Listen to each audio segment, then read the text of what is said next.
Bismillah. Assalamualaikum warahmatullahi wabarakatuh. Alhamdulillah wassalatu wassalamu ala Rasulillah wa ala alihi washabihi min ba'd.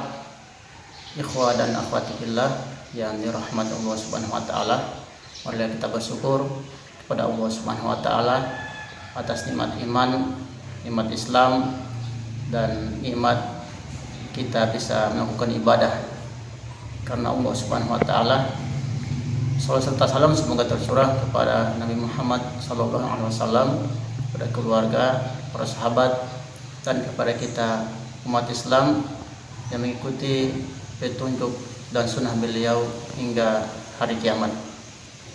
Allah Subhanahu wa taala berfirman dalam Al-Qur'an surah Al-Anbiya ayat 35, A'udzu billahi minasyaitonir rajim.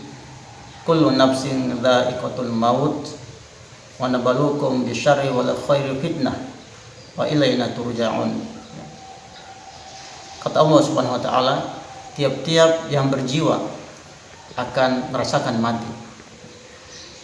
Kami akan menguji kamu dengan keburukan dan kebaikan sebagai cobaan yang sebenar-benarnya, dan hanya kepada Kamilah kamu dikembalikan.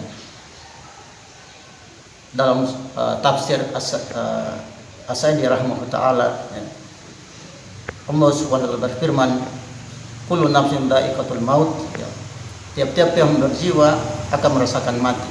Pengertian ini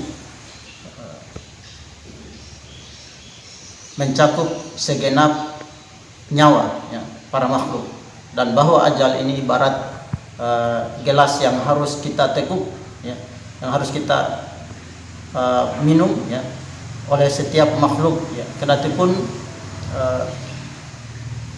masa seorang hamba itu lama, dengan karunia umur yang panjang, namun dan pasti semua yang bernyawa akan merasakan mati. Untuk apa? Allah akan menguji kita di kehidupan dunia ini, siapa yang terbaik amalannya. Ujian ini bisa berupa kebaikan maupun keburukan. Namun bagi orang-orang beriman kepada Allah Subhanahu wa taala, ujian baik maupun buruk ini akan terasa nikmat, akan berdampak baik baginya. Kalau dia mendapatkan nikmat yang baik, maka dia akan bersyukur, maka itu baik baginya. Sebaliknya kalau dia mendapatkan musibah ataupun ujian keburukan, ketika dia bersabar, maka itu akan baik baginya. Namun di antara kita kaum muslimin wal muslimat, ada fenomena, ada ketika kita ditimpa oleh musibah kemiskinan, penderitaan, kesulitan, kesengsaraan, sebagian tidak bisa berhasil melalui ujian ini. Ada yang bahkan dengan prasangka buruknya kepada Allah Subhanahu wa taala, dia mencela waktu ataupun mencela sebab-sebab tanpa bersandar kepada Allah Subhanahu wa taala, sehingga mereka merasa putus asa, dan menjadikan mereka lalai dari berzikir kepada Allah Subhanahu wa taala. Mereka lalai dari kewajiban-kewajiban mereka terhadap Allah Subhanahu wa taala karena mereka merasa putus asa dan kecewa, dengan takdir Allah Subhanahu wa taala yang buruk yang menimpa mereka.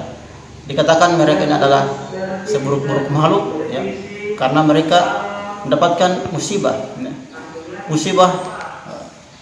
dunia, bahkan juga mendapatkan musibah yang lebih panjang yang kekal, musibah akhirat. Jadi mendapatkan dua musibah, sudah ditimpa kesengsaraan, penderitaan, kesulitan, dan musibah yang paling besar yang kedua adalah musibah lalai dari zikir kepada Allah Subhanahu wa taala. Jadi ikhwah fillah dan akhwat fillah yang dirahmati Allah Subhanahu wa taala, mari kita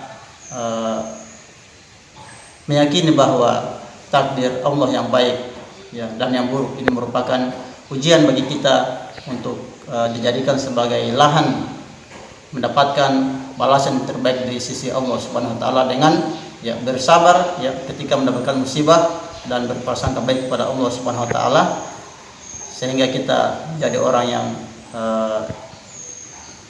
terbaik, orang terbaik dan lulus dari ujian keburukan yang diberikan oleh Allah Subhanahu wa taala. Semoga ini bermanfaat. Demikian. Assalamualaikum warahmatullahi wabarakatuh.